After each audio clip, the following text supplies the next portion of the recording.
여러분의 아침을 함께합니다. 94.5MHz YTN 뉴스 FM 신율의 출발 새아침.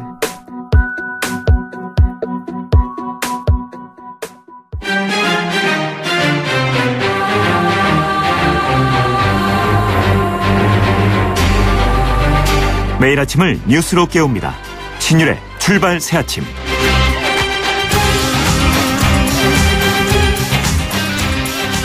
지난 18일 세월호 4층 선미에서 발견된 유골은 미수습자 당시 단원고 2학년 학생이었던 조은화 양으로 확인됐습니다. 단원고 전교 1등을 도맡아왔던 조 양은 이 수학여행 경비가 비싸다는 것에 대해서 부모님들한테 미안해했다는 그런 속 깊은 딸이었다고 합니다. 이제 조은화 양이 발견됨으로써 미수습자는 5명 남았습니다. 이들이 언제 발견될지 그건 아직은 모릅니다. 하지만 이들 미수습자 문제를 해결하는 것은 곧 우리 사회를 보다 안전한 사회로 만들 것이라는 우리의 결심의 확인 과정이라고 생각합니다. 그래서 우리는 더욱더 이들을 애타게 찾아 헤매이는 것은 아닌지 모르겠습니다. 신율의 출발 새 아침, 오늘 순서 시작합니다.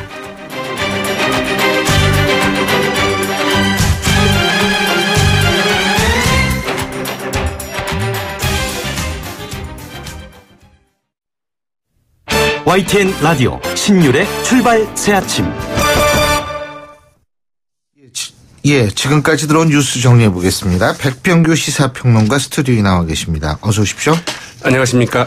아니, 어제 이 실검으로 그 필리핀 계엄령이 자꾸 올라오더라고요. 네. 근데 이게 아마 그 IS 때문에 그런 모양이던데 외교부가 어제 계엄령이 발표된 필리핀 민다나오 일부 지역에 특별 여행주의보를 발령했죠. 그렇습니다. 그 60일간의 그 한시적 특별 여행주의보인데요. 네. 이제 4단계 그 여행 경보 가운데 가장 낮은 그 남색 경보이기는 하죠. 이제 여행주의보 사실은 그 윗단계는 여행 자제, 그다음에 뭐 철수 권고, 여행 금지까지 있는데 어떻든 그 이번에 그 특별 여행주의보가 그 발령된 지역은 민다나오 지역의 그 카카얀 데오로시 이름이 그렇습니다. 그리고 다바우시로 이런 지역이고요. 이 민다나오의 그 다른 지역은 이미 그 여행 금지에 준하는 특별 여행 경보가 좀 발령 중에 있습니다. 그래서 이 필리핀의 그 대표 휴양지인 그 세부나 보라카이로 그 여름 휴가 일정 잡으신 분들 많이 있을 텐데 걱정거리들이 상당히 늘었다고 하죠. 그래도 어제 여행사에 상당히 못 잊어나가고 세도를 했다고 합니다.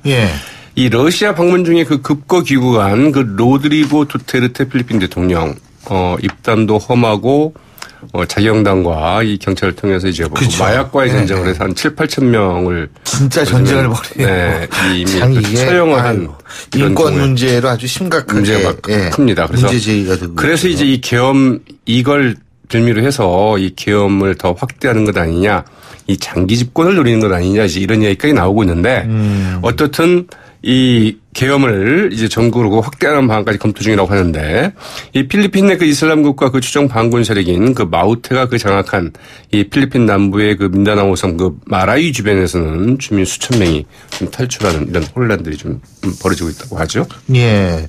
자, 누리과정 예산 문제로 그 매년 논란이 되어 있지 않습니까? 근데 이제 이런 소갈이 학부모들이 한시름 덜게 됐어요. 맞습니다. 이제 이 교육부에서는 이 교육청 예산으로 해야 된다. 그것도 교육청이 무슨 소리냐. 이 대통령 공약사항인데 당연히 그 중앙정부가 그 예산으로 좀 지원을 해야 된다. 이런 논란들이 그 매년 되풀이 됐었죠. 네, 박근혜 정부가 그 누리과정 지원을 만 그 3살에서 3살까지 이제 확대하면서 이 관련 예산의 그 일부 올해는 그 어린이집 그 누리과정의 그 41%만 이제 중앙정부 예산으로 지원을 했는데요. 이게 그 해마다 논란이 되어 왔었죠. 이 교육부가 어제 그 국정기획자문위원회 그러자면은 이제 대통령 인수위원회와 비슷한 지금 역할을 하고 있죠. 여기에 그 업무 보고를 하면서 이 내년부터는 어린이집 누리과정 그 예산 전액을 중앙정부에서 지원할 방침이라고 밝혔습니다. 이 국공립 그 유치원 수용률도 그 25%에서 장차는 그 40%까지 확대를 하고 이 대학 입학금 문제도 거론을 했네요. 이 축소하거나 폐지해서 2020년부터는 반값 등록금이 가능하도록 하겠다. 이런 입장을 밝혔다고 하네요. 예. 2020년부터 반값 등록금. 몇 년 안 남았습니다. 예, 그러네요. 예. 자, 그 문재인 대통령이 또 청와대에서 가족들의 식사 비용과 같이 생활비를 대통령 봉급으로 처리하기로 했다. 그러면 이걸 역으로 따지면 역대 대통령들은 봉급으로 처리를 안 했다. 그렇죠. 이런 얘기죠? 맞습니다. 그래서 예. 그동안에는 이걸 이제 말하자면은 이 정보 공개를 청구한 그 시민단체도 있었습니다. 예. 그러니까 무슨 소리냐. 예. 이건 전부 그 관사 이 비용으로 들어가기 때문에 굳이 뭐 여기 대해서 따로 그 하고 있지 않다. 뭐 저는 그 궁금했던 게 대통령들이 왜 봉급을 전액 저축했다 이런 거 많이 나오잖아요. 그러니까요. 참. 근데 아무튼 그 미국 대통령 부인들은 역대 대통령 부인들은 항상 그랬다고 하죠. 예. 네, 백악관에 말하자면은 이 밥값 예. 지불 요구가 너무 좀 비싸다. 그래가지고 많이 투덜댔다고 하잖아요. 예. 적어도 뭐 부부식대나 뭐 개, 고양이 사료값 등 명확히 그 공사 구분이 가능한 비용 가운데 이 사적인 비용은 대통령의 그 봉급에서 부담하기로 했고요. 그래도 그 주거비는 안 되니 그 감사하지 않느냐 이렇게 어제 문재인 대통령이 이야기를 했다고 그러고 네. 이 청와대 관계자는 청와대에 그 전세 들어왔다고 생각하시라 이렇게 말씀을 드렸다고 합니다. 예. 이 같은 조치는 말씀하신 것처럼 뭐 공사를 좀 엄격히 구분을 하고 특히 그동안 마치 그 각 부처와 기관의 그 쌈짓돈처럼 사용해왔던 이 특수활동비의 사용을 좀 투명화하겠다. 대통령부터 본보기를 보이겠다. 이런 취지로 좀 해석이 되고 있습니다. 대통령 비서실 현재 그 남아있는 그 특수활동비 그 127억 원 가운데 53억 원을 줄여서 이 일자리 추가 경정 예산과 그 청년 일자리 만들기에 그 쓰기로 했고요. 예. 내년도 그 예산안에서도 그 대통령 비서실의 그 특수활동비를 22.7% 정도 줄여서 이제 요청하기로 했는데 이 특수활동비가 가장 많은 곳은 바로 국정원이겠죠. 국정원이죠. 예. 아니 근데 어쨌든 참 그 기분은 좋습니다. 대통령이 이렇게 솔선수범도 하고 이런 자기 스스로 먼저 이거를 이렇게 그 줄이고 공개하고 투명하게 하겠다는 사실에 대해서 아마 온 국민은 박수를 보내지 않을까라는 생각이 듭니다. 네, 정말 어떻게 보면은 너무나 좀 상식적인 일인데 그게 정말 글쎄요. 그게 실현되는데 정말 몇 년이 걸렸나 이제 이런 생각을 좀 해보게 되죠. 예. 자, 그리고 이 위장 전입 문제가 지금 청문회 시즌에 맞게 이게 많이 불거지는 것 같아요. 네, 이 위장 전입 문제 뭐 역대 인사청문회 때마다 그 안 나오는 때가 없었죠. 예. 네, 이낙연 국무총리 후보자, 그 강경화 그 외무장관 후보자에 이어서 그 김상조 공정위원장 가족도 이 두 차례 위장 전입이 있었던 것으로 이제 드러났다고 하는데요. 예. 첫 번째는 그 1997년에 이 김상조 공정위원장의 그 부인 조모 씨와 그 아들만 이 당시 거주하던 경기 구리시 교문동의 그 동현 아파트 건너편 아파트, 이 친척의 아파트였다고 하는데요. 네. 이쪽으로 이제 주소지를 옮겼다고 합니다. 이 교사이던 부인 그 조모 씨가 그 다른 곳으로 그 전근 발령이 나면서 이제 그 친척 집에서 그 아들을 학교 보내려 그 주소를 옮겼다고 하는데요. 그러나 네. 부인이 이래서는 좀 교육이 어렵겠다. 그래서 아예 그냥 교사를 그만두고 이제 서울로 이사를 했다고 하죠. 이렇게 해명을 했고요. 이 두 번째는 그 2002년 그 강남구 대치동 그 음마 아파트로 그 주소지를 변경을 했는데 이 예일대 연수를 가면서 그 2004년 8월부터 다시 7개월 동안 이전 주소지이자 자신의 그 소유 아파트인 이 목동 현대 아파트로 그 주소지를 옮겼다고 그럽니다. 그러다가 이 기구간 2005년 2월 다시 그 음마 아파트로 이제 주소지를 옮겼는데 음마 아파트로 이제 주소지를 옮긴 때가 각각 아들이 그 초등학교 6학년에서 이제 그 중학교 진학을 앞두고 있던 때고 또 그 중 3학년 때로 이 상급학교 진학을 앞두고 있던 때라고 합니다. 그래서 사실은 이 목동 아파트로의 잠시 주소지 이전이 문제가 아니라 음마 아파트로 주소지를 옮긴 게 과연 이제 실제 거주를 했던 것인가 이게 논란이 되고 있는데요. 어떻든 그 김상조 공정위원장 그 후보자 측에서는 이 해외 연수 중에 그 전세로 살던 그 음마 아파트를 비워두고 우편물 등을 받아두기 위해서 그 목동의 그 세입자에게 그 양해를 구해서 주소지를 잠시 옮겨 놓았던 것이다 이렇게 해명을 했다고 하네요. 전이 복잡해가지고 뭐가 어떻게 되는지 잘 모르겠습니다. 예. 네, 한 번은 다들 아이 문제 때문에 이제 부인이 뭐 다른 경기도 같은 데서 이제 교사들이 다른 지역으로 많이 이동을 하잖아요. 그러니까 이제 그 친척 집에 돌려했다는 예. 거고, 네, 자기가 이제 목동에 이제 원래 그 있는데 음마 아파트 쪽으로 이제 전세를 가서 주소지를 옮겨놓고 있다가 다시 이제 목동으로 잠시 주소지를 옮겼다고 하죠. 복잡하네요. 제가 그거 좀 더 이거 모르겠어요. 다시 한번 읽어봐야겠네요. 사실은 그 내용은 복잡하지는 않을 겁니다. 전 이게 지금 머리가 안 좋아서 그런지. 자, 국민의당 비대위원장의 박주선 의원이 만장일치로 추대가 됐네요. 이게 뽑힌 게 아니고 추대죠. 맞습니다.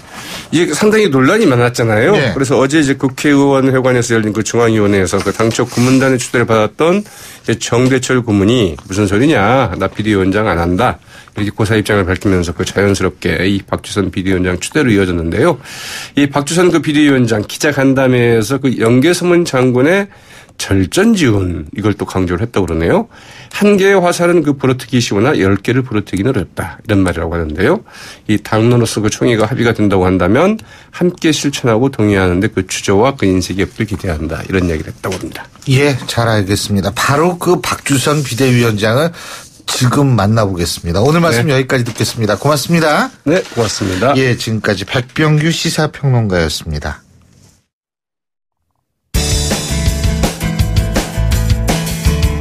여러분은 지금 FM 94.5MHz로 방송되고 있는 신율의 출발 새 아침을 듣고 계십니다. 의견 주실 분은 짧은 문자 50원, 긴 문자 100원의 이용료가 드는 휴대전화 문자메시지 우물정 0945번으로 의견 남기실 수 있습니다.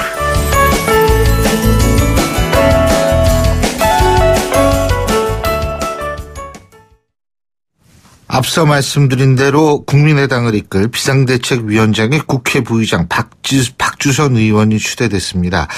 자, 그래서 직접 입장을 듣는 시간을 마련하겠는데요. 국민의당 박주선 비대위원장 전화 연결하겠습니다. 안녕하십니까?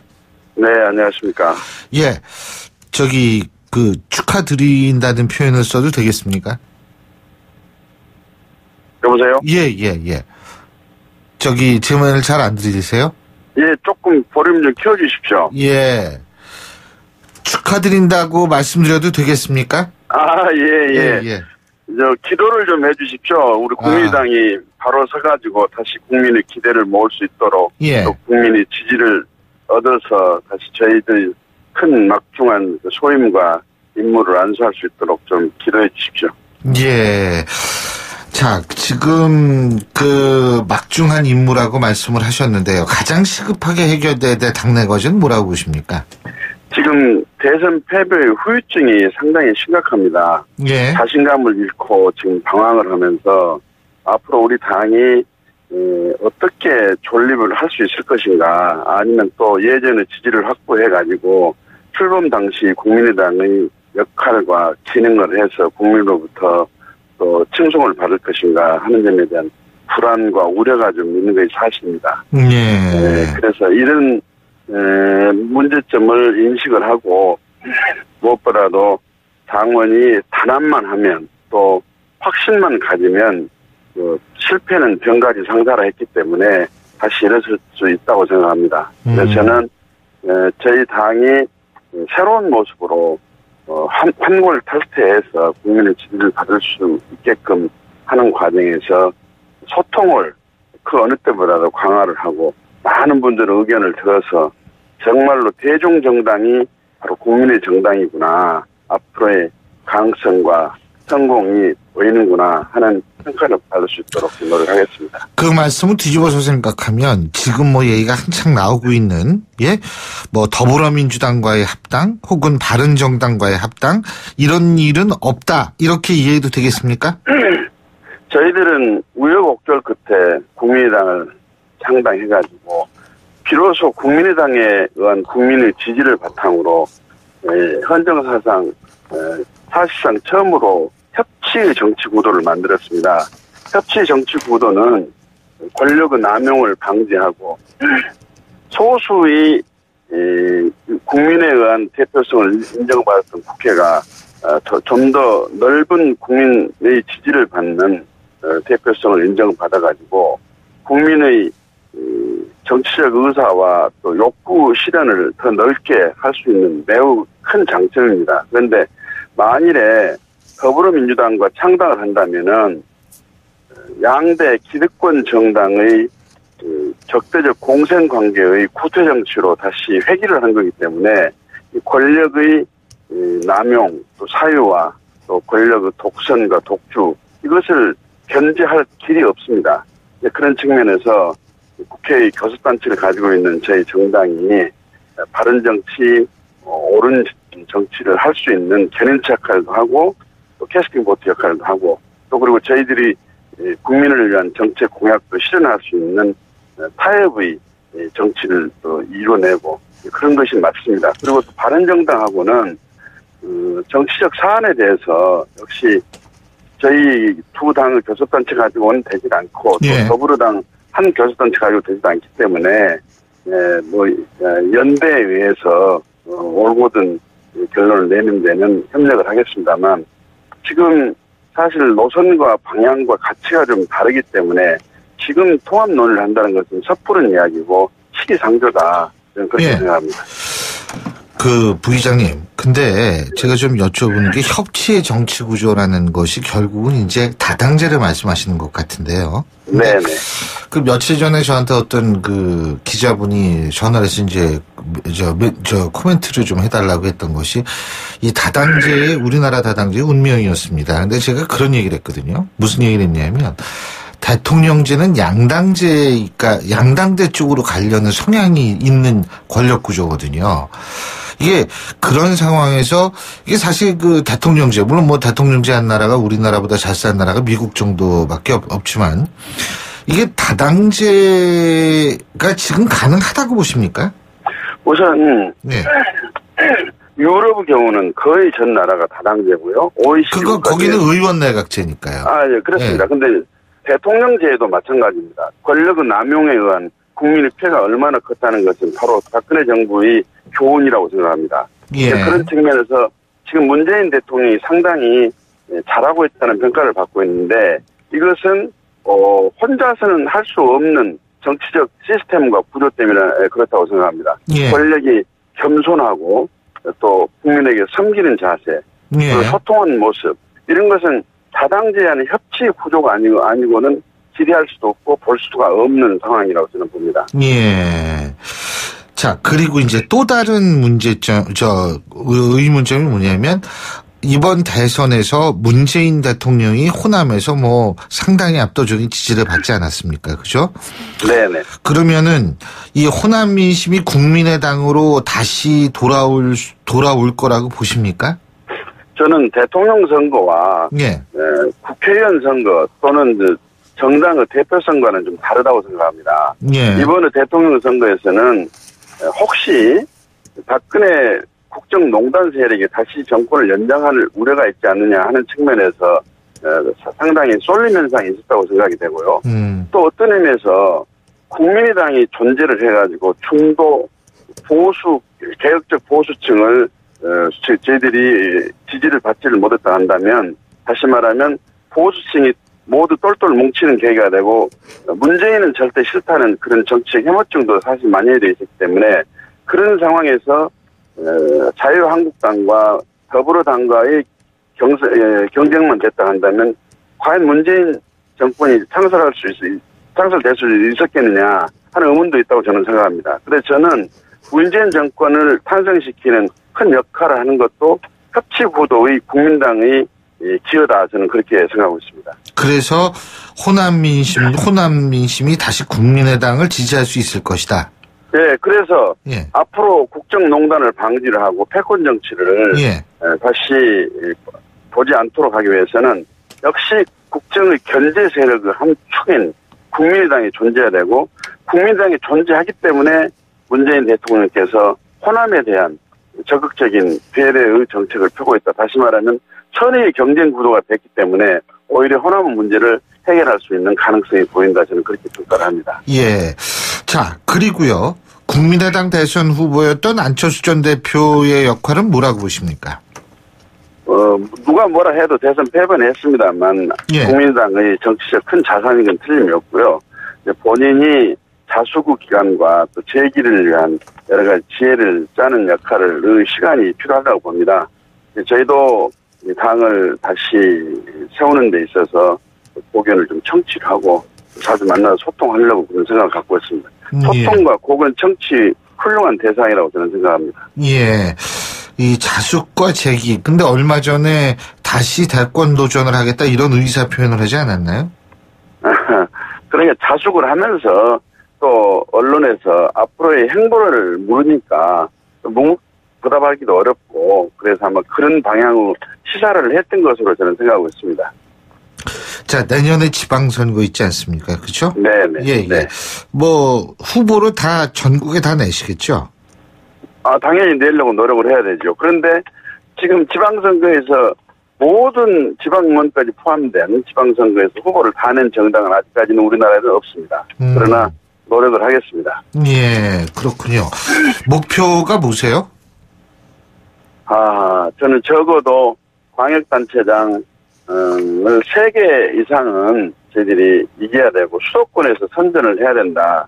그런 목표를 세우고 있습니다. 왜냐하면 국민의당의 창당 기반이 호남 정치, 다시 말하면 야권의 핵심 지지 기반인 호남에서부터 출발이 됐기 때문에 적어도 그곳에서의 지방자치단체 선거는 당연히 이겨야 되고 또 수도권에서 선전을 하고 승리할 수 있는 발판을 만드는 것이 저희 당 목표다 이렇게 말씀드리고 싶네요. 예. 호남에서 하나 어느 정도 가져갈 거라고 보세요? 제가 지금 예상이 좀 어렵죠. 네, 지금 사실은 문재인 대통령이 집권을 함으로 인해서 식물이나 나무에 비교를 하면 지금 더불어민주당은 꽃이 피어있는 정당이고 저희 국민의당을 비롯한 다른 정당은 지금 꽃이 봉우리도 맺지 못하고 있는 정당이기 때문에 국민의 이목과 관심에서 멀어질 수밖에 없습니다. 예. 그런데 이 꽃은 지게 돼 있고 또 꽃이 아직 봉우리 맺지 않는 나무나 식물도 꽃 봉우리를 맺고 피게 돼 있기 때문에 그런 상황은 오리라고 저는 그렇게 보고 그렇게 되면 내년의 국민의 지지는 다시 얻을 수 있다. 저는 그렇게 낙관적인 기대를 해봅니다. 그렇군요. 전당대회가 지금 8월에 열리죠? 여보세요? 박주정 부의장님? 예, 전화가 저는 예. 보세요? 예. 전화가 약간 끊겼습니다. 예. 그것은 8월 전당대회는 확정된 바는 아니고요. 예. 전당대회를 위한 전당대회보다는 전당대회를 할 수 있는 여건과 환경을 먼저 만들고 또 전당대회가 개최되면 국민들로부터 이제 저 당은 새로운 출발을 하고 기대가 모아지구나 하는 평가를 받을 수 있는 그런 시점을 회개한다고 저는 보고 있습니다. 이 비대위가 지금 전당대회 준비위원회는 아니거든요. 예. 그래서 또 지금 이런 상황에서 전당대회 날짜를 7월이니 8월이니 잡아가지고 선거운동을 하고 다닌다 한다면 과연 국민적인 평가가 어떻게 될지 그것도 상당히 우려스러운 면이 있다고 저는 생각하기 때문에 먼저 대선 평가, 다시 말하면 대선 패배의 원인을 분석하고 또 대책을 마련하고 또 당의 획기적인 황골탈퇴의 혁신안을 마련하고 하는 등등이 마무리된 시점을 택해서 중지를 모아가지고 전당대회 시기를 정해야 한다고 저는 그렇게 생각하고 있습니다. 예. 자, 이제 다음 주면은 임시국회가 열리죠. 문재인 정부 들어서 첫 번째 임시국회인데요. 자, 국민의당은 어떤 역할을 해야 된다고 보십니까? 지금 이제 국회 선진화법이 있는 상태이기 때문에. 그죠? 네, 예. 저희들은 지금 더불어민주당 혼자서는 국회에서 아무런 역할을 할 수가 없습니다. 또 국회 선진화법 때문에 교섭단체들이 합의를 하지 않으면 또 할 수 없는 그런 구도인데요. 이제 문재인 정부가 옳고 바르게 가는 사안에 대해서는 적극적으로 협력을 하고 잘못됐다 하는 생각이 드는 그 부분에 대해서는 아주 매서운 정당, 그러면서 대안을 제시하는 정당의 역할을 협치의 주도적인 역할을 국민의당에 맡아서 해보고 싶습니다. 예, 지금 전화 상태가 좀 안 좋아가지고요. 제가 요거 하나만 간단하게 여쭤볼게요. 네네. 일자리 추경은 어떻게 보십니까? 그 추경의 일자리를 추경으로 해서 만들어낼 수 있는 것인지, 과연 그 만들어낼 일자리가 실적으로 맞는 것인지, 일자리를 원하는 사람들이 구미에 닿는 것인지를 한번 평가를 해보고 결정해야 된다고 생각합니다. 예, 잘 알겠습니다. 오늘 말씀 여기까지 듣겠습니다. 고맙습니다. 네, 감사합니다. 예, 지금까지 이번에 국민의당 비대위원장으로 선출되셨죠? 국민의당 박주선 국회 부의장이었습니다. 신율의 출발 새 아침 1부 순서 여기서 줄입니다. 잠시 뒤 2부에서 뵙겠습니다. 소통의 아침을 여는 공정한 목소리. 신율의 출발 새 아침. 신율의 출발 새 아침 2부 순서 먼저 광고부터 듣겠습니다. 예, 금요일 아침입니다. 오늘 기온도 그렇게 높지도 않고요. 참 주말을 시작하는 아주 딱 적당한 날씨인 것 같은데요. 7시 41분 16초 지나고 있죠. 교통 상황 알아보겠습니다. 김정은 캐스터. 네, 출발 새 아침 교통정보입니다. 서울 외곽순환고속도로에 5분 전쯤에 사고가 발생을 했는데요. 판교에서 일산 가는 길, 장수 부근 1차로에서 승용차 추돌 사고가 발생을 했습니다. 현재 사고 처리 작업을 하고 있기 때문에 2km 구간 정체가 되고 있고, 반대편 일산에서 판교 쪽으로는 하기에서 청계터널, 서운에서 송내까지 모두 6km 구간 교통량이 많아서 밀립니다. 서울 시내 자동차 전용 도로에도 사고 구간이 있는데요. 올림픽대로 공항 쪽으로 가는 길, 영동대교를 조금 못 간 지점 하위 차로에서 승용차 추돌 사고 처리 중에 있고요. 이 뒤쪽으로 천호대교 이전부터 밀리기 시작해서 사고 지점을 지나 반포대교까지 쭉 밀립니다. 같은 방면 강변북로 역시 천호대교에서 청담대교, 성수대교에서 한강대교까지 시속 20-30km 안팎으로 느리게 이동합니다. 출발 새 아침 교통정보였습니다.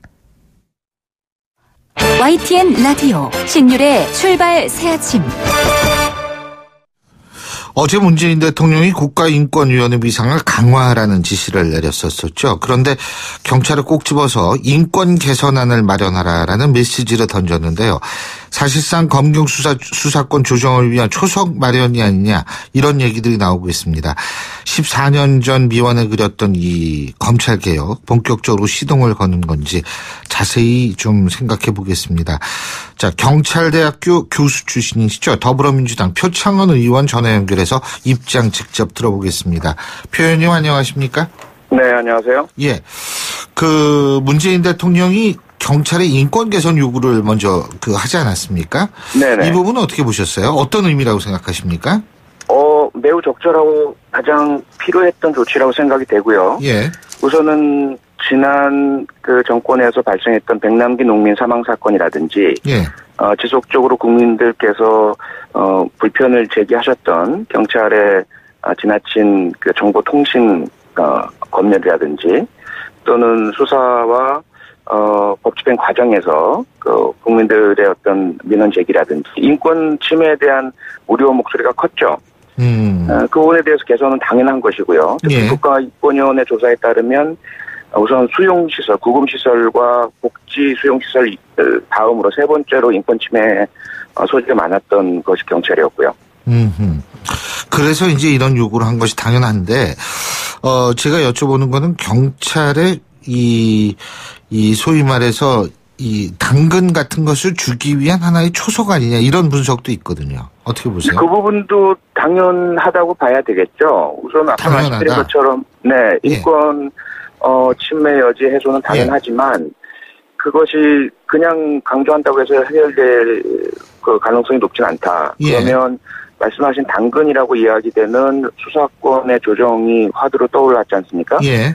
그런 차원에서 이게 실현되려면 경찰에 지금 가해지고 있는 불신, 이 부분이 해소가 되어야 가능하다. 그러므로 경찰 먼저 인권 침해 여지를 해소하는 제도적 보완책과 국민 신뢰 확보를 해라. 그러면 그 이후에 아마 수사권 조정 논의가 순조로워질 것이다. 이런 신호로 또 해석할 수 있다고 봅니다. 예, 그렇군요. 조국 민정수석도 경찰 내 인권 문제, 경찰 내부에서 선제적으로 방안을 마련해야 된다, 이런 얘기도 했거든요. 네네. 어떤 방안이 있을 수 있을까요? 이런 아까 문제 제기를 쭉 해주셨는데. 우선은 경찰 전반적으로는 인권 의식 수준 향상을 위한 그런 교육 강화도 있고요. 네. 제도적으로 보자면 수사 부분과 비수사 부분의 분리, 기능적인 부분과 인사 부분의 분리도 있고요. 그리고 특히 경찰관들의 어떤 인권 침해, 내부적인 인권이 침해되고 있는 요소들이 너무 많기 때문에 인권 침해된 경찰이 국민을 향해서 또 인권을 침해한다는 여지도 있죠. 예. 이 부분은 감찰 조직이 지나치게 지휘권의 도구로 사용되는 부분도 해소돼야 될 부분이 있고요. 네, 그리고 외부적으로 보자면 앞서 말씀해 주셨던 인권위원회의 위상 강화와 그러한 인권위원회의 권고를 경찰이 반드시 수용할 수 있는 제도적 방안. 그리고 경찰 내부에서도 경찰인권위원회가 있거든요. 예. 이 외부 전문가들을 초빙해서 경찰의 인권 수준 향상을 위한 조언도 듣고 자문 정책에 대한 그런 심의도 받고 하는데 이 위원회의 위상이 대단히 약화돼 있었습니다. 이 부분을 강화시키는 방안도 있죠. 예. 우리 표창원 의원께서도 경찰대 교수 하시고 네. 이 학위하시기 전에 이 경찰에 잠깐 계셨었죠. 네, 그랬습니다. 그렇죠. 그때하고 지금하고 이렇게 비교해 보면 그래도 지금 좀 많이 낮은 건 사실이죠. 그죠? 인권이나 이런 측면에서. 그죠? 그럼요. 거의 뭐 상점벽해 수준이라고 볼 수 있죠. 근데 물론 더 나아져야 되지만, 예. 당연합니다. 당연합니다. 네. 자, 이 경찰 인권 얘기하실 때 아까 제일 먼저 드신 사례가 백남기 농민 사망 사건입니다. 그죠? 네, 네. 근데 이제 인권위에서는 경찰에 2차례나 물대포 사용 기준을 제대로 마련해라 이런 얘기를 했는데 네. 이게 잘 수용이 안 됐었던 모양이에요. 예? 네, 그랬습니다. 예.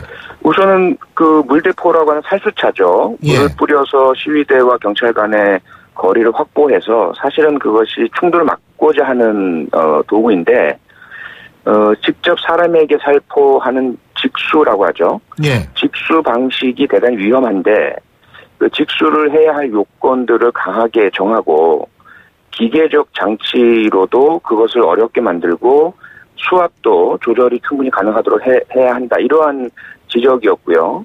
저희 국회 안전행정위원회에서도 지속적으로 이러한 개선 방안에 대한 요구를 했었습니다. 예. 그런데 경찰에서는 그렇게 한다면 살수차 운영, 물대포 사용의 효과성이 떨어진다라는 판단이어서인지 개선을 계속 하지 않고 이어져 왔던 것이죠. 어쨌든 이유가 어떻게 됐던 간에 인권위에서 백남기 농민 사망 사건 이후에도 물대포 실태를 점검을 하라고 권고를 했는데 경찰 쪽에서는 사실상 묵묵부답이었다. 이게 그래도 최소한도 어떤 제스처는 취해야 되는 것 아닌가라는 그런 얘기도 나왔던 것 같아요. 네, 그렇습니다. 어떻게 본다면 백남기 농민 사건이 상당히 상징적인 사건이었고, 예. 그리고 경찰이 잘못했다라고 인정하고 있지 않은 사건이고요. 예. 아울러 검찰의 수사가 진행되어야 하는데 수사가 전혀 진행되지 않고 있는 고발 사건이고요. 예. 그러다 보니까 경찰 측에서는 정권 교체 전에는 그러한 물대포의 개선 사항을 검토한다는 것 자체가 그 사건의 경찰의 잘못을 인정하는 모습이 되지 않느냐. 그래서 아예 그 부분은 정권 교체가 될 때까지는 전혀 대응하지 않고서 버티기를 해온 것으로 보고 있습니다. 그럼 지금 정권 교체가 됐으니까 이제 반응을 보이겠네요. 네, 그럴 것이라고 기대하고 있습니다. 근데 진상규명이 지금 가능하다고 보십니까? 새롭게 진상규명을 했을 경우에? 네, 일단 그 사건에 대해서 초기 경찰의 감찰 조사가 이루어졌거든요. 예. 그런데 그 내용들이 전혀 공개되지 않고 있고요. 예. 검찰의 수사가 이루어진다는 이유 때문이었죠. 예. 그런데 검찰은 수사를 미루고 있는 상태였기 때문에 예. 지금 초기 경찰 감찰 조사 내용이 공개가 되고 검찰이 그야말로 독립적으로 이 사건의 수사를 개시하게 된다면 왜 그런 일이 발생했고 어떤 지휘관이 어떤 지시를 내렸고 이런 부분들이 다 규명될 수 있으리라고 보고 있습니다. 예. 자, 그리고 우리가 이런 얘기를 하게 되는 이유가 이 이유 중에 하나가 검경 수사권 조정 얘기를 하다가 나온 건데 네. 이 수사권 조정이라는 게 수사는 경찰이, 기소는 검찰이 이게 핵심 맞죠? 그렇습니다. 네. 근데 이제 일각에서는 지금 기소권도 예를 들면 교통이라든지 이런 문제는 경찰이 실질적으로 행사하고 있다 이런 얘기도 있거든요. 그리고 실제로 대부분의 수사는 경찰이 하고 있다 이런 주장을 검찰 쪽에서 이런 주장도 검찰 쪽에서 나오고 있는데 어떻게 보십니까? 네, 앞서 말씀하신 교통 등의 경미 범죄는 주로 즉결 심판이라고 해서 예.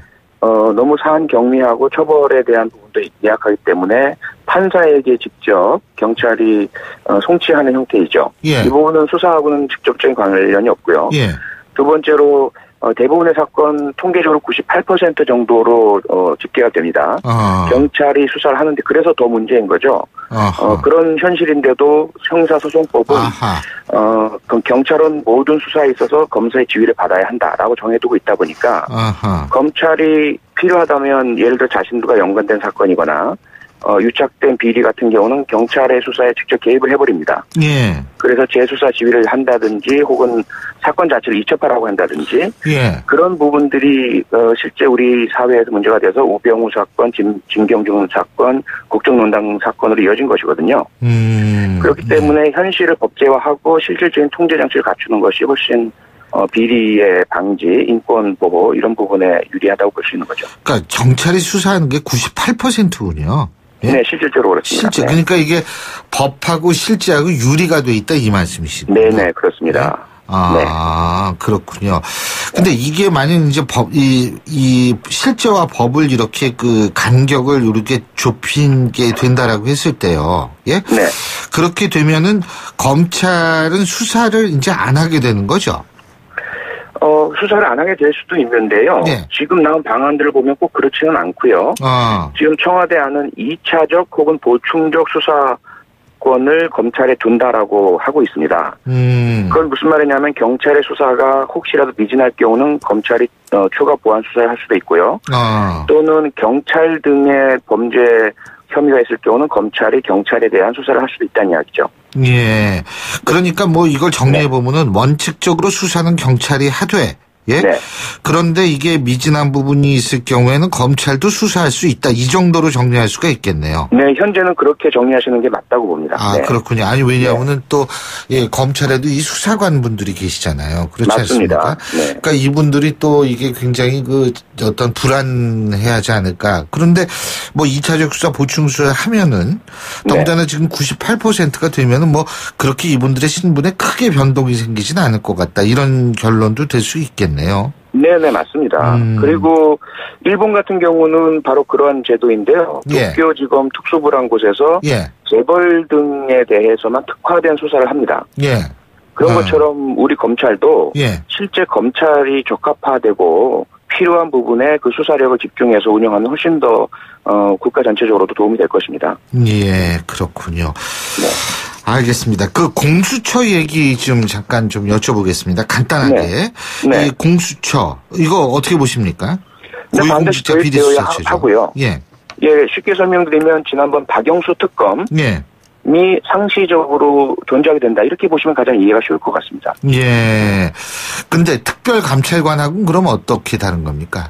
특별감찰관은 청와대 소속으로 주로 청와대 내에 문제 사건만 예. 감찰하는 기관이죠. 수사기관은 아니고요. 예. 그래서 문제가 발견되면 이제 고발을 해서 수사로 이어지게 만드는 내부 감찰 조직이고요. 예. 공수처는 전체적인 고위공직자, 국회의원 그런 지정된 사람들의 범죄 혐의에 대해서만 수사를 하는 특화된 수사기관입니다. 그리고 독립적이고요. 그렇습니다. 예, 네. 예, 잘 알겠습니다. 오늘 말씀 여기까지 듣겠습니다. 고맙습니다. 네, 고맙습니다. 예, 지금까지 경찰대 교수 출신이시죠? 더불어민주당 표창원 의원이었습니다. 예, 앞서 일부에서 박주선 국회 부의장과의 인터뷰 과정에서 전화 상태가 약간 고르지 못했었죠. 우리 청취자 여러분들께 양해 좀 부탁드리겠고요. 신율의 출발새 아침 2부 순서는 여기서 줄입니다. 전 8시 10분 3부에서 뵙겠습니다.